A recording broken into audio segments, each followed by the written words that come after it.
Hello बच्चों, कैसे हो आप। आई होप कि आप बहुत अच्छे होंगे और आपकी तैयारी है वो भी बहुत अच्छी चल रही होगी। देखिए, आज जो हम सीखने वाले हैं वो अपना टॉपिक है मोमेंट ऑफ इनर्शिया। यानी मोमेंट ऑफ इनर्शिया क्या होता है, इसको हम किस प्रकार से फाइंड करेंगे, वो चीजें आज हम सीखेंगे। इसमें देखिए, अपन इसको स्टार्ट करने से पहले हमें ये बात कर ले कि मोमेंट ऑफ इनर्शिया जो है, मोमेंट ऑफ इनर्शिया जो है वो हमने जो हमारे न्यूटन्स लॉ थे उसमें हमने पढ़ा था। यानी फर्स्ट लॉ में हमें मोमेंट ऑफ इनर्शिया पढ़ा था, यानी इनर्शिया हमने पढ़ा था वहां पे कि इनर्शिया क्या होता है। वहां पे हमने इनर्शिया पढ़ा था। अब देखिए, हम इसको और पढ़ते हैं मोमेंट ऑफ इनर्शिया के बारे में। आइए, सबसे पहले हम बात करते हैं मोमेंट ऑफ इनर्शिया क्या होता है, किस प्रकार से हमें इसको सीखना है। देखिए, अपना टॉपिक क्या है, moment of inertia. Moment of inertia, moment of inertia क्या होता है इसको हम समझते हैं। आइए, मान लीजिए मैंने एक ये रोटेशन एक्स ले ली कोई, ठीक है, ये मैंने एक रोटेशन एक्स ले ली। इससे किसी डिस्टेंस पे एक ऑब्जेक्ट है जिसका मास है m। ये एक ऑब्जेक्ट है जिसका मास है m। इस प्रकार से हमने एक रोटेशन एक्स ली, इससे r डिस्टेंस पे कोई मास ले लिया। अब इसको हम घुमा रहे हैं ऐसे, इस प्रकार से हम इसको घुमा रहे हैं। तो घुमाने के लिए हमें क्या चाहिए, फोर्स लगाना होगा। भाई, किसी भी ऑब्जेक्ट को मोशन करवाना तो फोर्स तो लगाना पड़ेगा। लेकिन मैं ये बात कहूं कि जब आप लीनियर मोशन करवाते हो तो जो काम फोर्स करता है, जो काम फोर्स करता है वही काम एंगुलर मोशन में कौन करता है, टॉर्क करता है। यानी इसमें ये जो इस प्रकार से रोटेशन करेगा, इसको रोटेशन करवाने के लिए इसकी जरूरत होगी टॉर्क की। जो काम लीनियर मोशन में फोर्स करता है वही काम एंगुलर मोशन में कौन करता है, टॉर्क करता है। आइए, मान लीजिए मैं इसको ऐसे परपेंडिकुलर फोर्स लगा रहा हूं इस पे, तो ये अंदर की तरफ से घूम के इससे आ रहा है बाहर की तरफ, ऐसे ऐसे रोटेशन कर रहा है। मैंने क्या किया, इसे ऊपर से ऐसे फोर्स लगाया। अब ऊपर से तो इसको लिख नहीं सकता, तो मैं ऐसे लिख दिया कि इस पे मैंने फोर्स लगाया और ये डिस्टेंस जो है वो है r। फोर्स ऐसे लगा रहे हैं अंदर परपेंडिकुलर टू दिस बोर्ड, ठीक है। ये वाली जो है इस पे हम ऐसे परपेंडिकुलर फोर्स लगा रहे हैं, तो ये घूम के ऐसे आ रहा है, इस प्रकार से घूम रहा है, इस प्रकार से रोटेट कर रहा है, इस प्रकार से। ये एक्स हो गई, इसको इस प्रकार से रोटेट कर रहा है, ठीक है। तो अब ये देखिए, हमने एक फोर्स लगाया, यानी फोर्स लगाया तो फोर्स के कारण इस पे क्या आएगा, एक्सेलरेशन आएगा। यानी F इक्वल टू एम में हम आराम से लिख सकते हैं कि हमने फोर्स लगाया, ये चल भी रहा है, यानी इसके पास लीनियर एक्सेलरेशन भी आ रहा है। तो ये क्या आया हमारे पास, F equal to M a. मान लीजिए मैं इसको दोनों ओर R से मल्टीप्लाई कर दूं, ये लिख दूं मैं r f equal to M a और R कर सकता हूं। यहां से देखिए ये क्या होता है अपने पास, टॉर्क जो होता है, टॉर्क वो क्या होता है, परपेंडिकुलर डिस्टेंस और एफ। किसी भी ऑब्जेक्ट को घुमाने के लिए जो हमारे पास टॉर्क होगा वो क्या होगा, जिस रोटेशन अक्स से हम घुमा रहे हैं, यानी जिस अक्स के अलोंग हम घुमा रहे हैं इसको, वो अक्स से आर डिस्टेंस, मतलब perpendicular distance, r perpendicular distance लेनी है अपने को। तो आर डिस्टेंस पे एफ फोर्स लगा रखा है, तो इन दोनों का जो मल्टीपल होगा वो क्या होगा, हमारे पास टॉर्क होगा, ठीक है। तो इसके जगह हम क्या पुट कर सकते हैं, इसके जगह हम ले सकते हैं torque, tau equal m a और आर। अगर हम लीनियर एक्सेलरेशन और एंगुलर एक्सेलरेशन की बात करें, लीनियर एक्सेलरेशन है हमारे पास ए और एंगुलर एक्सेलरेशन है हमारे पास अल्फा, तो ये किसके बराबर होते हैं, अल्फा आर। यानी ए इक्वल टू होता है alpha r, a equal to क्या होता है, अल्फा आर। तो यहां पे मैं ए की जगह वैल्यू रख दूं, tau equal to m alpha r square. तो थोड़ा सा इसको हम एडजस्ट करें तो m are square alpha, m are square alpha. अगर हम टॉर्क की और बात करें तो हमारे पास जो टॉर्क होता है वो क्या आएगा, आई अल्फा। क्या आएगा अपने पास, I alpha, I alpha, I alpha. यानी हम इसको कंपेयर करें F equal to M A से, तो ध्यान से देखिए आप कि ये फोर्स था, इसकी जगह कौन काम कर रहा है एंगुलर में, टॉर्क। यानी फोर्स की जगह कौन आ गया, टॉर्क। और जैसे ये एक्सेलरेशन लीनियर है, एंगुलर एक्सेलरेशन, उसी प्रकार से जो मास है उसकी जगह कौन रोल प्ले कर रहा है, मोमेंट ऑफ इनर्शिया आई। तो यदि हम इसको इससे कंपेयर करें, ये वाला जो है हमारे पास, ये और ये, इन दोनों को आपस में कंपेयर हम करें तो हमको पता चल रहा है कि I इक्वल टू क्या आ रहा है, एम आर स्क्वायर, और ये क्या होता है हमारे पास, moment of inertia. Moment of inertia यानी हम ये कह सकते हैं कि मोमेंट ऑफ इनर्शिया हमें देखना है, मोमेंट ऑफ इनर्शिया हमें देखना है, तो उसके लिए हम क्या करेंगे कि कोई भी रोटेशन एक्स ली हमने और उससे आर डिस्टेंस पे कोई ऑब्जेक्ट है, ये वाला जैसे एम ले लिया, और इस प्रकार से ये घूम रहा है, लेकिन ध्यान रहे ये आर जो है ये परपेंडिकुलर डिस्टेंस होनी चाहिए रोटेशन एक्स से मास तक की, यानी उस ऑब्जेक्ट तक की।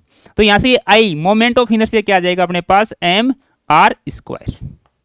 ये अपने पास मोमेंट ऑफ इनर्शिया आ गया, मोमेंट ऑफ इनर्शिया। क्लियर? चलो इसको और समझते हैं। मान लीजिए हम इसमें एक ये ले लेते हैं स्क्वायर,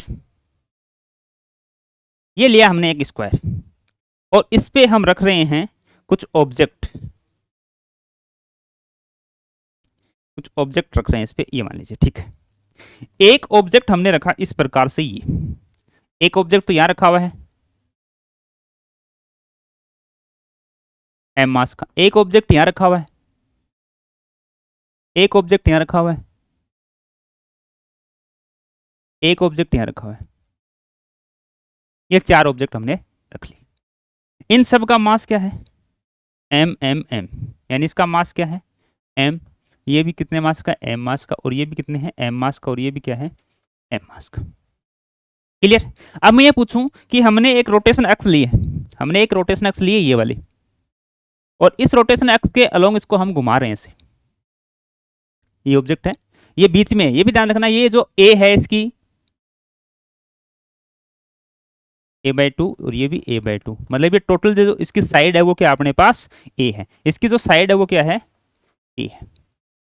जो स्क्वायर है उसकी साइड क्या अपने पास a साइड, ठीक है। हमें निकालना है ये जो रोटेशन एक्स है, इसको मैं मान लेता हूं y और y डैश, y और y डैश, यानी y और y डैश रोटेशन एक्स के अलोंग हमें मोमेंट ऑफ इनर्शिया बताना है इस स्क्वायर पे, स्क्वायर के जो कोने हैं उस पे रखे हुए मास के कारण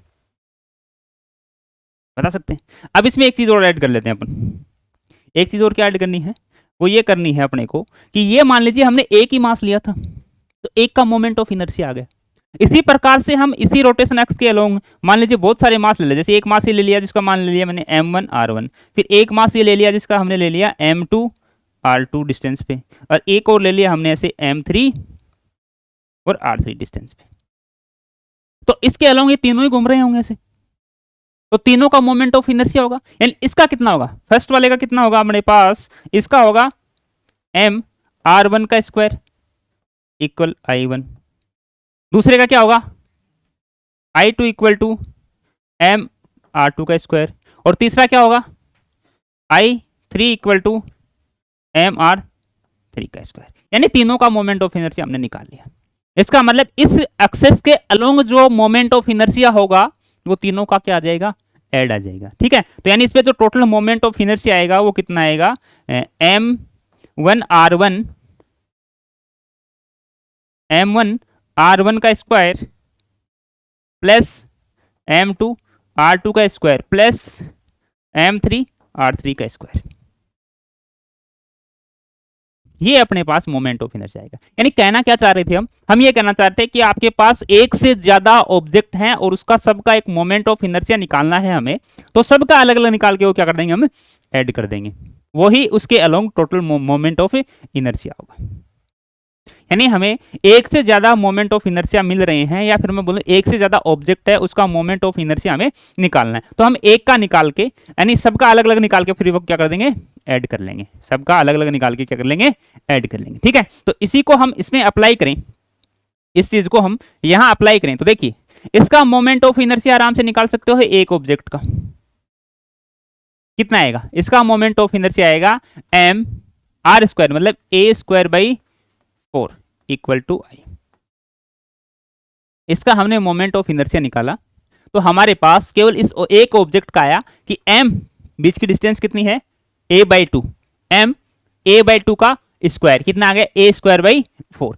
क्या हमारे पास ये ऑब्जेक्ट भी सेम है, यानी ऑब्जेक्ट का मास सेम है, ऑब्जेक्ट का मास क्या है, सेम है, और डिस्टेंस भी सेम है, तो क्या चारों का एक जैसा ही मोमेंट ऑफ इनर्शिया आएगा, भाई सेम मोमेंट ऑफ इनर्शिया आएगा। और जब सेम मोमेंट ऑफ इनर्शिया है तो हम यहाँ पे टोटल बता सकते हैं इसका कितना, देखो चार ऑब्जेक्ट तो 4 से मल्टीप्लाई कर देंगे, भाई सेम इसका आएगा, इतना ही, जितना इसका आया उतना इसका आएगा, जितना इसका आया उतना इसका आएगा, और जितना इसका आया उतना ही इसका आएगा, यानी चारों का क्या आएगा, सेम आएगा। तो हमने क्या कर दिया, 4 टाइम कर दिया उसको ए स्क्वायर बाई 4, ये 4 से 4 कट गया, यानी हमारे पास इस पूरे स्क्वायर का मोमेंट ऑफ इनर्शिया क्या मिलेगा, m a square, m a square. चलो इसको और समझते हैं, एक एग्जांपल और लेके इसको और समझते हैं अच्छे से। देखिए ये हमने एक ले लिया इक्विलैटरल ट्राइंगल,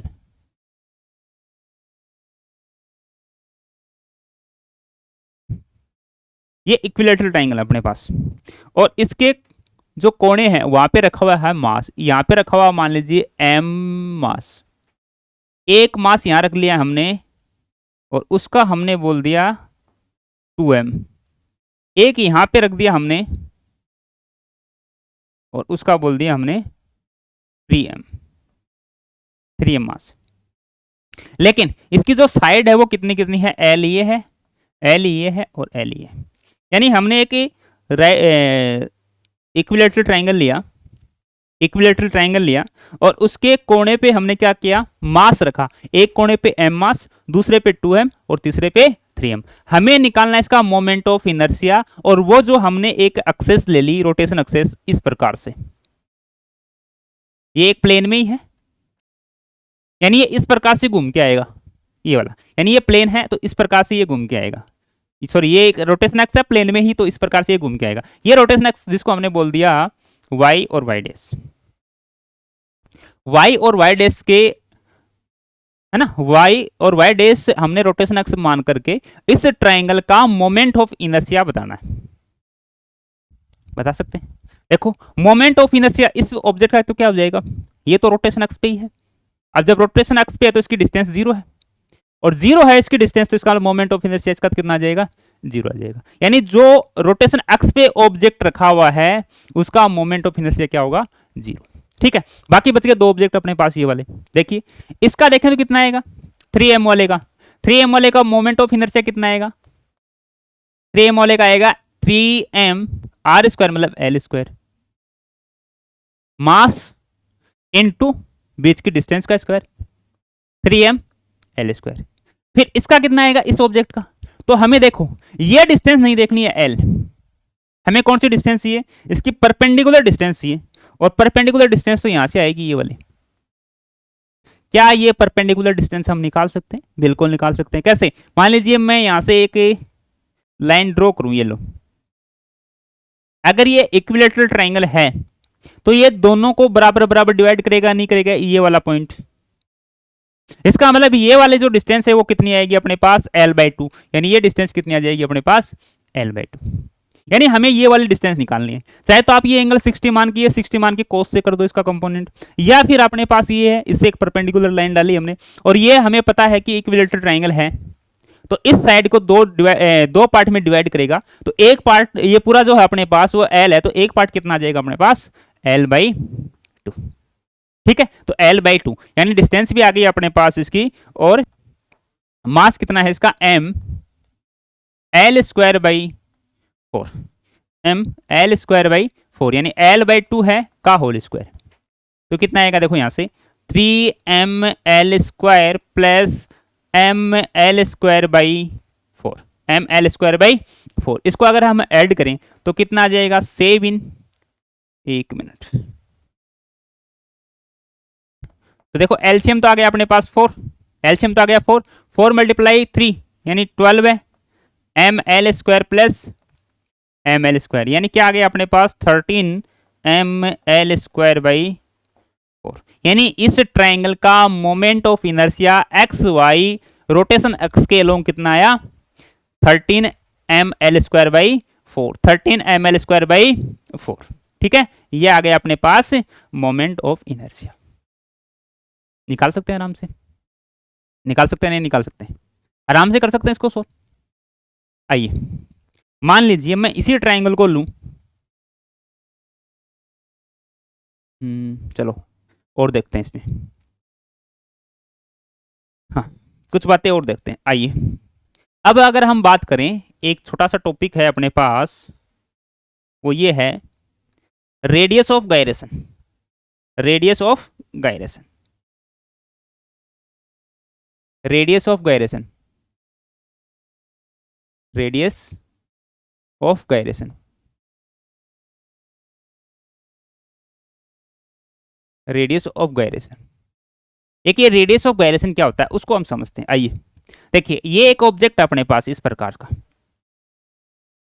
ये मान लीजिए अपने पास इस प्रकार का एक ऑब्जेक्ट है, और हम क्या कर रहे हैं, इस एक्सिस को रोटेट करवा रहे हैं, यानी इस अक्ष के अलोंग हम क्या करवा रहे हैं, इसको रोटेट करवा रहे हैं। अब ये जो है इसमें मास है वो कंटिन्यूसली डिस्ट्रीब्यूट है, तो हम ये मान लेते हैं कि कोई छोटा सा मास r1 डिस्टेंस पे यहाँ पे बैठा dm, कोई थोड़ा सा मास dm यहाँ बैठा है r2 डिस्टेंस पे, और कोई थोड़ा सा मास मान लीजिए यहाँ बैठा है r3 पे। इस प्रकार से बहुत सारे छोटे छोटे मास हम ले सकते हैं और उसको डिस्टेंस से हम डिनोट कर सकते हैं।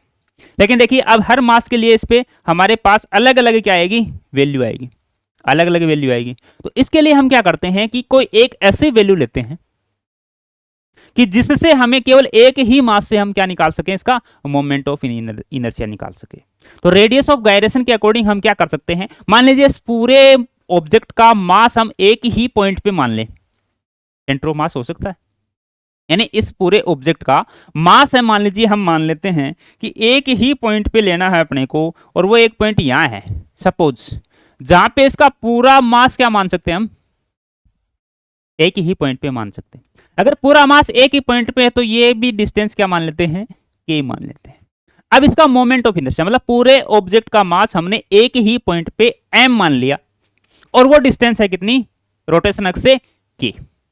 अगर हमें इस रोटेशन एक्स के अलोंग मोमेंट ऑफ इनर्शिया देखना है इस पूरे ऑब्जेक्ट का, तो हम क्या कह सकते हैं, I equal to m k square, I equal to m k square. तो यहाँ पे ये जो k है यही है radius of gyration, radius of gyration, ठीक है, radius of gyration, radius of gyration, यानी रेडियस ऑफ गायरेशन क्या आएगी अपने पास, ये आएगी एम के स्क्वायर। यहां से मैं अगर k की वैल्यू निकालूं तो k square equal to I by m, I by m. यहां से k की वैल्यू क्या आ जाएगी, root of I by m, root of I by m. ये अपने पास आ गई रेडियस ऑफ गायरेशन। ठीक, ये तो हमने लिया कि पॉइंट ऑब्जेक्ट था, तो हम किस प्रकार से इसको सोल्व करते हैं वो चीजें हमने यहाँ पे देखी। यहाँ पे एक पॉइंट मास था, लेकिन कई बार ऐसा भी तो हो सकता है कि ऐसी बॉडी अपने पास हो जिसका मास जो है वो कंटिन्यूसली डिस्ट्रीब्यूट हो, यानी इस पूरे ऑब्जेक्ट में कंटिन्यूसली डिस्ट्रीब्यूट हो, तो उसके लिए हम क्या करेंगे वो भी देखना अपने को। ठीक है, ये तो आ गया मोमेंट ऑफ इनर्शिया किसकी तरह बिहेव करता है, जैसे लीनियर में जो मास रोल प्ले करता है वही का वही सेम रोल कौन प्ले करता है, moment of inertia. It's play the same role in rotational motion that mass m play in linear motion. जो मास लीनियर मोशन में जो रोल प्ले करता है वही रोल एंगुलर मोशन में, या फिर मैं बोलूं रोटेशन मोशन में कौन करता है, मोमेंट ऑफ इनर्शिया। अब हम बात कर रहे थे कि ये जो हम निकाल रहे हैं ये वैल्यू, इसमें यदि हम छोटी सी बात और ऐड कर लें, और वो बात ये है, देखिए अगर हमारे पास कंटिन्यूस मास डिस्ट्रीब्यूशन बॉडी है तो उसका मोमेंट ऑफ इनर्शिया कैसे निकालते हैं। तो देखिए जो नीट एग्जाम ऑफ व्यू से हैं उसे कुछ बॉडी हमारे पास फिक्स हैं, जैसे रिंग हो गया, डिस्क हो गया, स्पेयर हो गया, रोड हो गया, सिलेंडर हो गया, ये वाली चीजें हमारे पास फिक्स है। यदि इनका फॉर्मूला अपने पास या फॉर्मूला हमें पता हो तो हम इसका मोमेंट ऑफ इनर्शिया आसानी से निकाल सकते हैं। हम ये भी कह सकते हैं कि अगर हमें इसका फॉर्मूला आता है तो हम आराम से क्वेश्चन सोल्व कर लेंगे, यानी फॉर्मूला बेस पे ही हमारे को क्वेश्चन पूछे जाएंगे। अगर हम इसके फॉर्मूले याद कर लें, कुछ बॉडी है हमारे पास कंटिन्यूस मास डिस्ट्रीब्यूशन वाली, तो उसके यदि हम फॉर्मूले याद कर लें तो आराम से हम उसके क्वेश्चन को सोल्व कर सकते हैं। वो हमारे को जो क्वेश्चन पूछा जाएगा वो क्वेश्चन जो होंगे वो फॉर्मूला बेस ही होंगे, यानी उस फॉर्मूले से सोल्व हो जाएंगे। ठीक है, तो आइए हम इसको स्टार्ट करते हैं। हम देखते हैं किस किस का मोमेंट ऑफ इनर्शिया किस प्रकार से हमें फाइंड करना है। तो सबसे पहले मैं ले रहा हूं एक रिंग, ले रहा हूं रिंग। ये मैंने लिया एक रिंग। हमारे पास एक रिंग है, हमारे पास मान लीजिए एक ये रिंग है, ये लो हमारे पास एक ये रिंग है।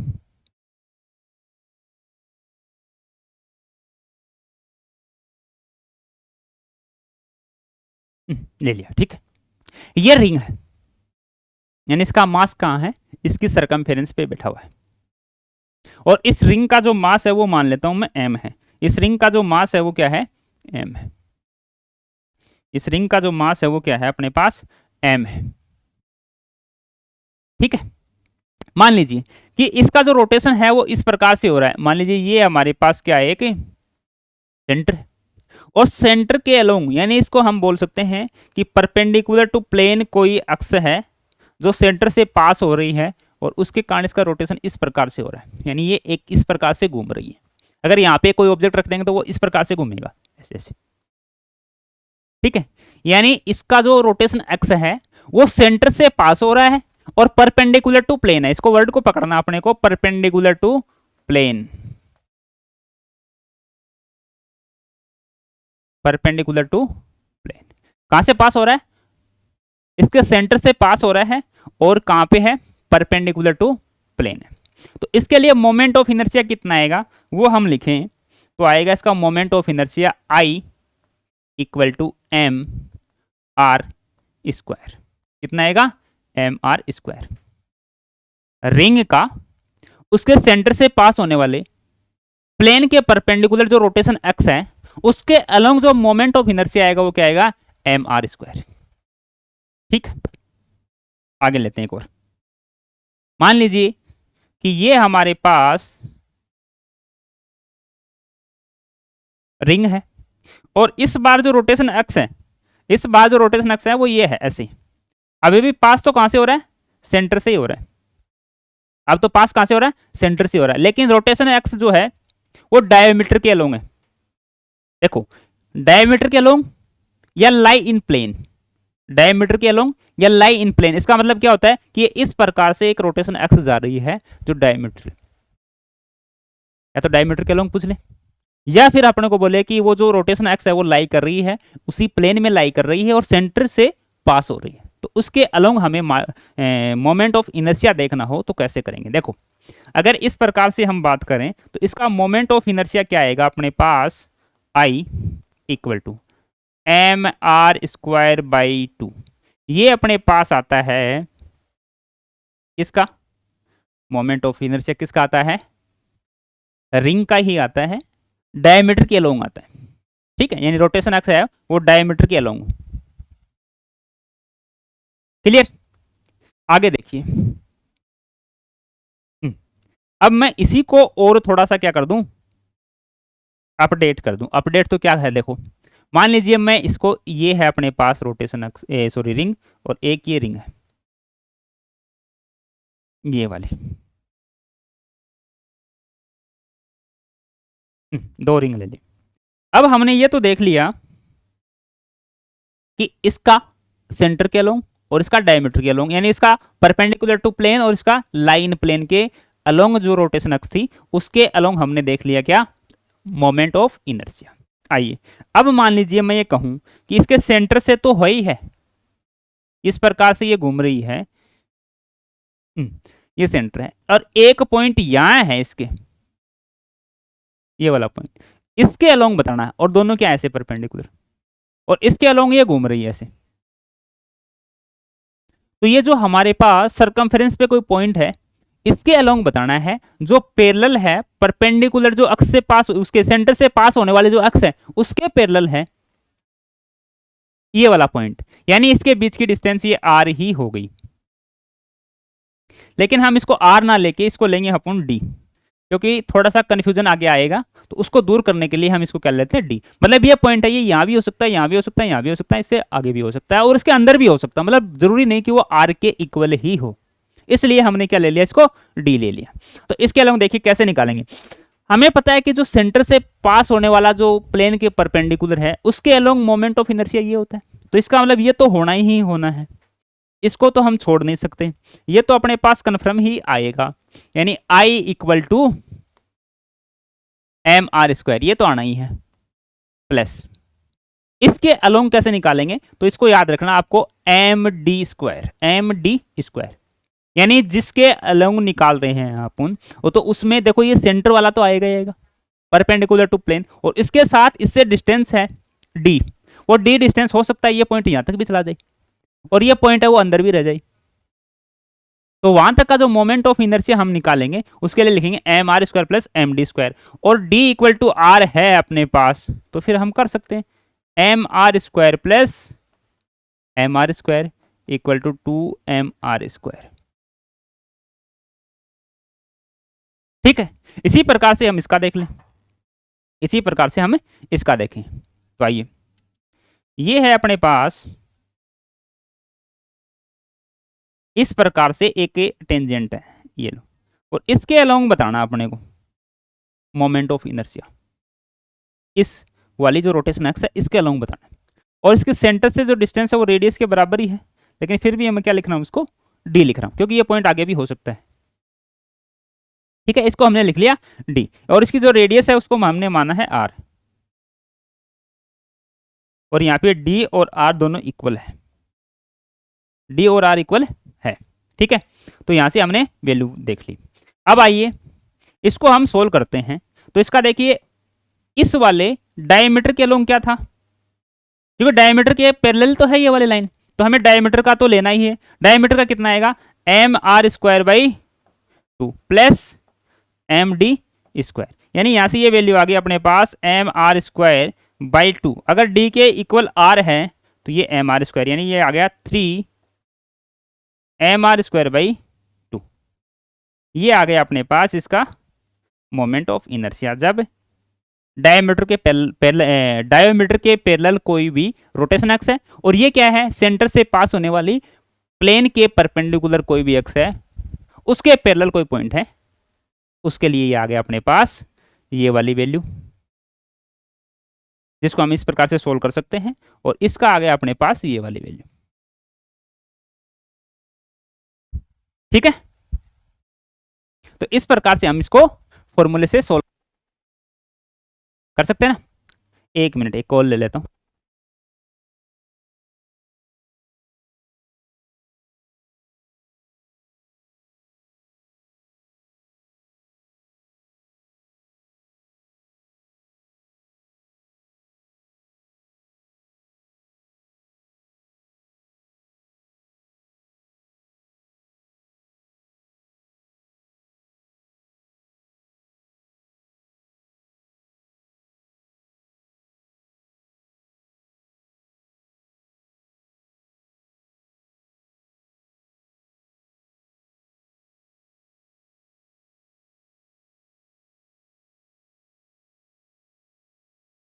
हम क्या निकाल सकते हैं, इसका मोमेंट ऑफ इनर्जी।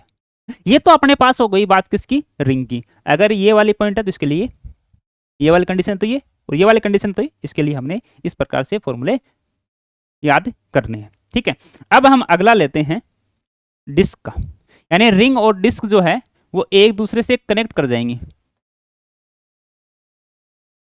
डिस्क का कैसे निकालेंगे, आइए पहले मैं एक डिस्क बनाता हूं। मैंने लिया, इधर ले लेता हूं, ये अपने पास एक डिस्क है,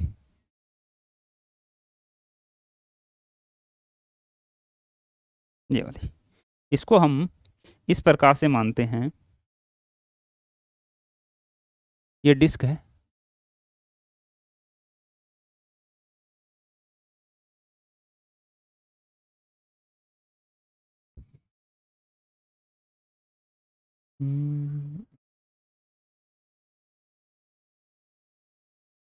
ये डिस्क है, ठीक है, ये अपने पास एक डिस्क है।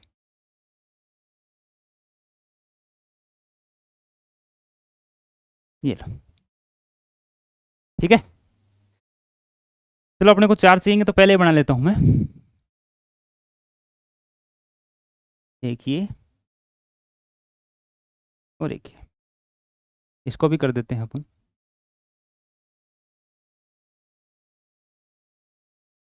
ये लो,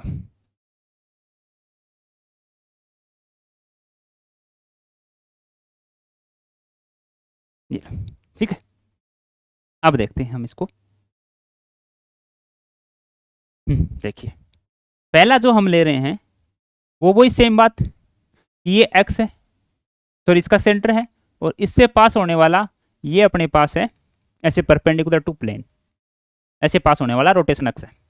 और इसके ये ले लिया हमने जो सेंटर से पास हो रहा है डायमीटर के अलोंग, लाइन प्लेन भी बोल सकते हैं और डायमीटर के अलोंग भी बोल सकते हैं, और ये आ गया अपने पास ओमेगा। ठीक है, इसी प्रकार से हम यहां ले लेंगे इसके पैरेलल यहाँ पे कोई पॉइंट है, और इसके पैरेलल यानी डायमीटर के पैरेलल यहाँ पे कोई पॉइंट है अपने पास। ये लो, ये डायमीटर के लो,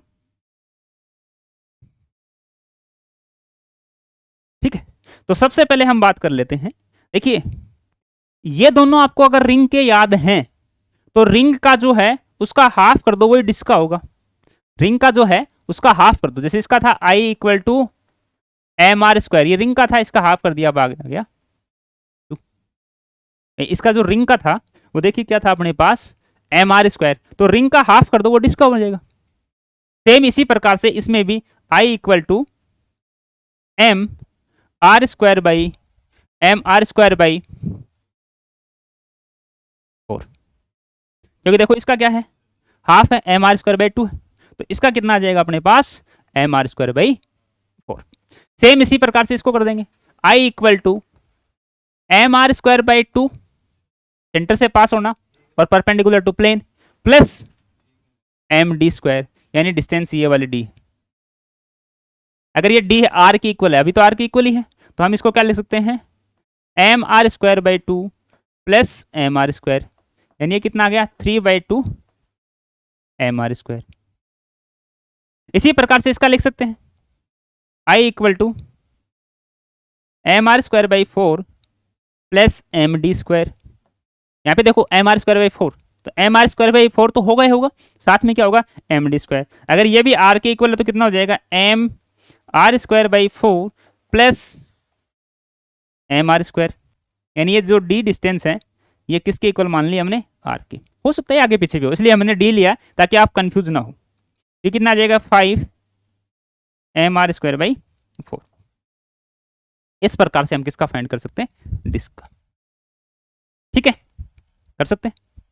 आइए एक और देख लेते हैं, आज हम 3 ही पढ़ने वाले हैं, तो एक और देख लेते हैं। एक और का मतलब हम देख लेते हैं अब स्पेयर का। स्पेयर का देखते हैं, ये मान लीजिए स्पेयर हम दोनों ले लेते हैं एक साथ ही, है ना, अलग अलग नहीं पढ़ के एक साथ ही पढ़ लेते हैं होलो और सॉलिड का। तो इसके लिए मैं एक साइड होलो लिख लेता हूं, एक साइड लिख लेता हूं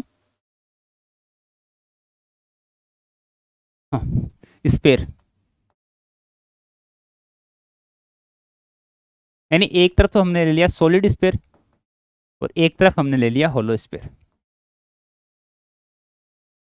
एक तरफ हमने ले लिया सॉलिड स्पेयर और एक तरफ हमने ले लिया होलो स्पेयर।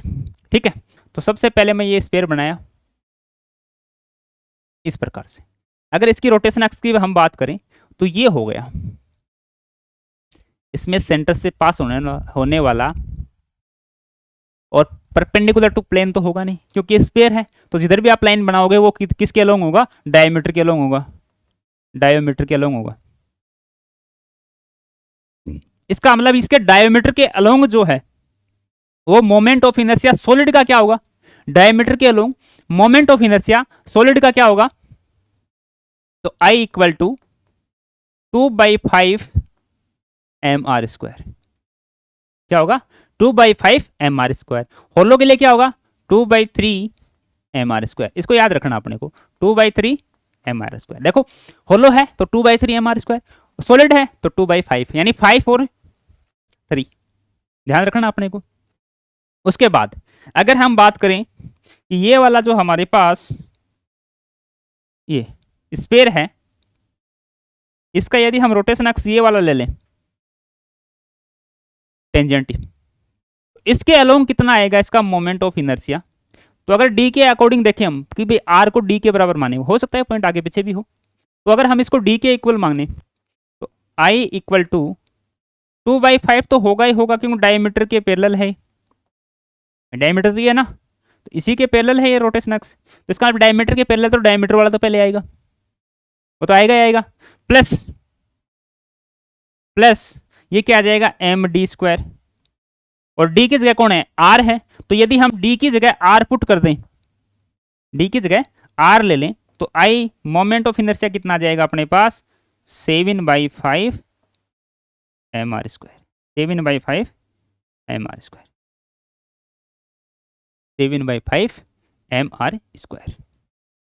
ठीक है, अगर ये होलो है तो होलो में ये आ जाएगा अपने पास, होलो में ये वाला आ जाएगा, यानी I equal to 2/3 M are square तो होगा डायमीटर के लो, plus M D square, M D square का मतलब डी है वो आर के ही इक्वल है, जिसको हम लिख सकते हैं 5/3 m are square, 5/3 m are square.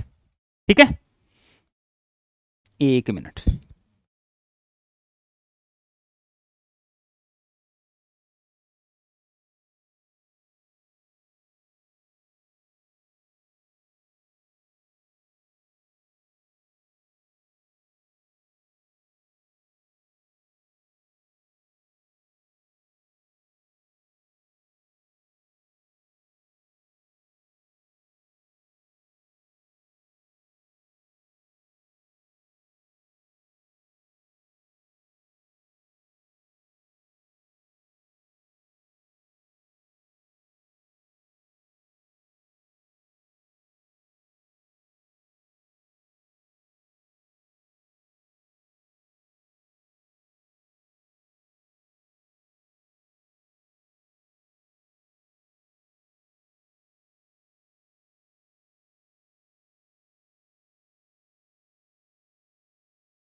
हाँ देखिए बीच में कॉल आके डिस्टर्ब कर दिया अपने को, हाँ देखिए, लेकिन कॉल लेना भी जरूरी होता है ना। तो देखिए ये हमने निकाल लिया स्फीयर का 5/3 एम आर स्क्वायर, ये होलो का है, ये किसका है सॉलिड का, यानी आज हमने 3 के बारे में सीखा है, ये रिंग का है, रिंग का जैसे आपने याद किया उसका हाफ करके डिस्क का कर लिया, और ये वाली वैल्यू तो अपने को पता ही है कैसे एम डी स्क्वायर ही ऐड करके इसको सोल्व करना है। तो देखो इसमें भी क्या किया एम डी स्क्वायर मतलब अगर ये आर के बराबर तो आर कर दिया इसमें, और ये आर के बराबर नहीं होती तो कोई वैल्यू होती तो वो हम ले लेते हैं यहाँ पे।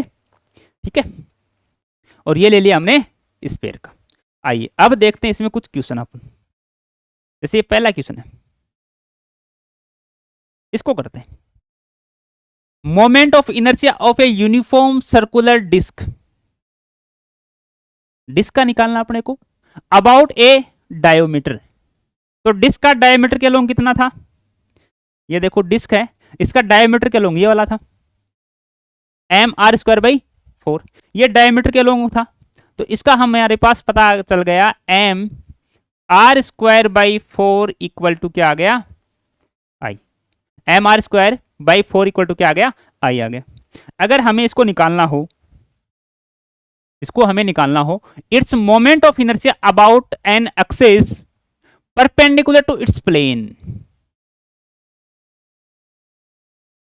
क्या पूछा गया अपने को, moment of inertia an axis perpendicular to its plane, मतलब परपेंडिकुलर इट्स प्लेन, ये लो परपेंडिकुलर इट्स प्लेन ये वाला,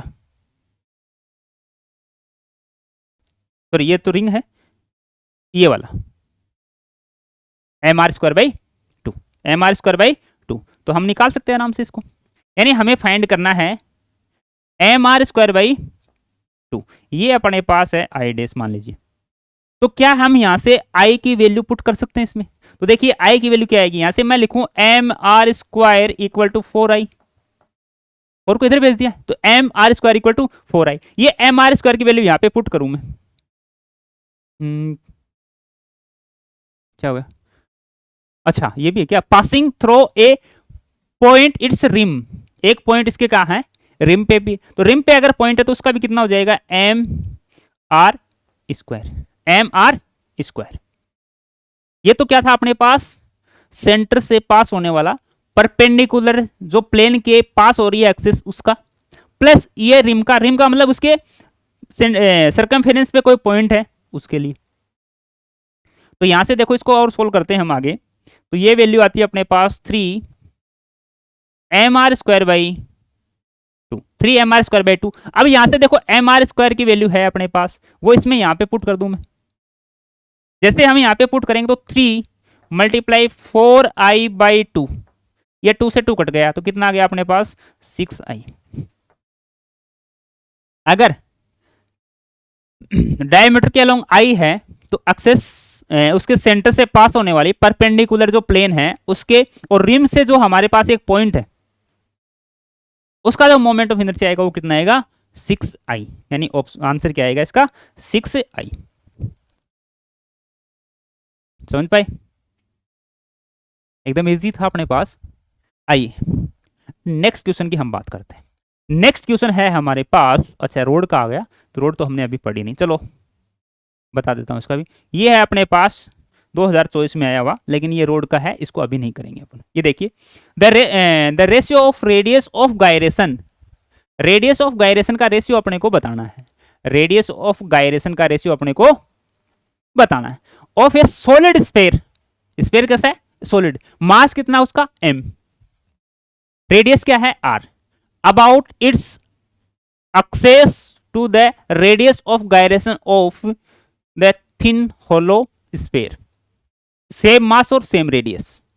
यानी एक तो हमारे पास सॉलिड स्फीयर है और दूसरा अपने पास होलो स्फीयर है, और दोनों का हमारे को रेडियस ऑफ गायरेशन का रेशियो बताना है, रेडियस ऑफ गायरेशन का रेशियो बताना। पहले तो ये देखते हैं कि इसका डायमीटर के अलोंग मोमेंट ऑफ इनर्शिया क्या होगा। तो देखिए अगर वो सॉलिड है तो उसका मोमेंट ऑफ इनर्शिया होगा 2/5 mr²। अगर वो होलो है तो उसका कितना होगा, होलो के लिए कितना होगा अपने पास, 2/3 mr²। होलो स्फीयर के लिए ये होगा और सॉलिड के लिए ये होगा। अब हमें पता है कि रेडियस ऑफ गायरेशन जो है हमने फाइंड की थी वो आई थी अपने पास k = I/m। तो यहां i की वैल्यू यहां पे रखूं तो k सॉलिड के लिए कितनी आ जाएगी अपने पास, radius of gyration solid sphere के लिए कितनी आएगी, 2/5 mr² बाई m का रूट, यानी m से m कट गया तो हमारे पास ये वैल्यू आ गई 2/5 का root r। Radius of gyration आ गई किसकी, सॉलिड की। इसी प्रकार से हम यहां से निकालें तो जो होलो की है रेडियस ऑफ गायरेशन, देखो यहां से क्या आ जाएगी, 2/3 m से m कट जाएगा तो 2/3 का रूट और इंटू r, दोनों का रेशियो बना दे।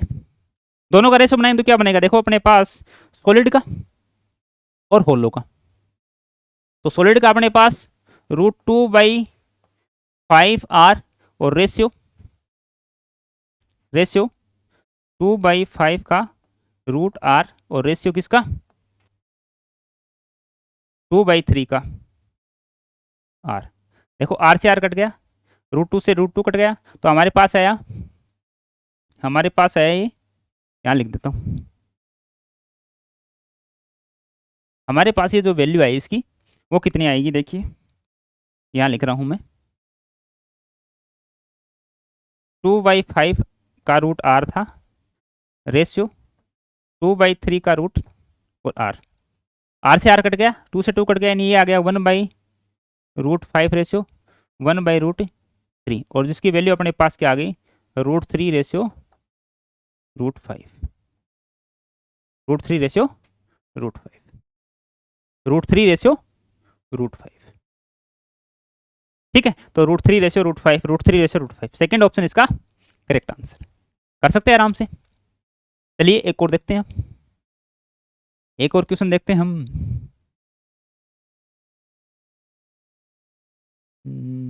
कहाँ गया? हाँ ये।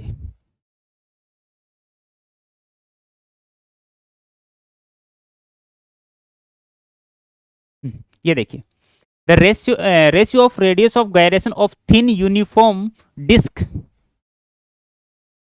about an axis passing through a center and normal to plane।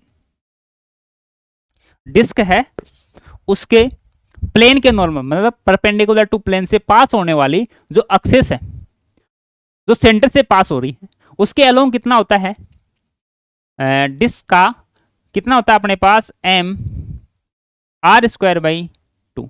ये होता है अपने पास डिस्क का जो परपेंडिकुलर टू प्लेन है और सेंटर से पास होती है।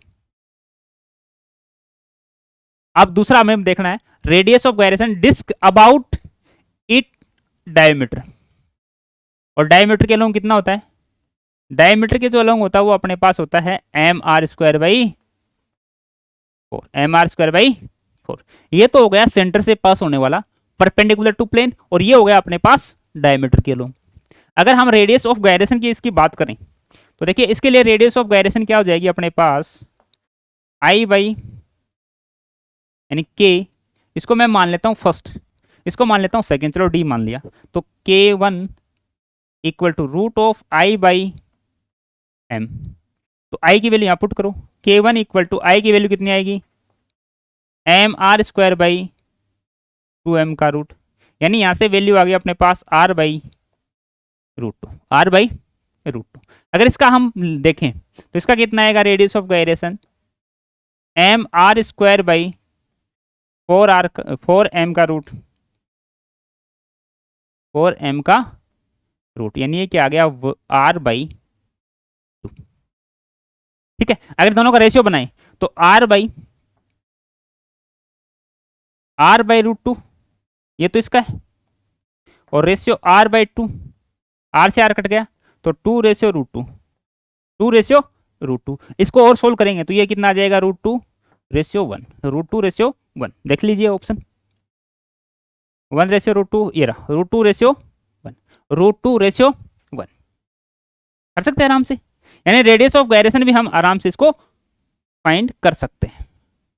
ठीक है, ये देखिए क्वेश्चन,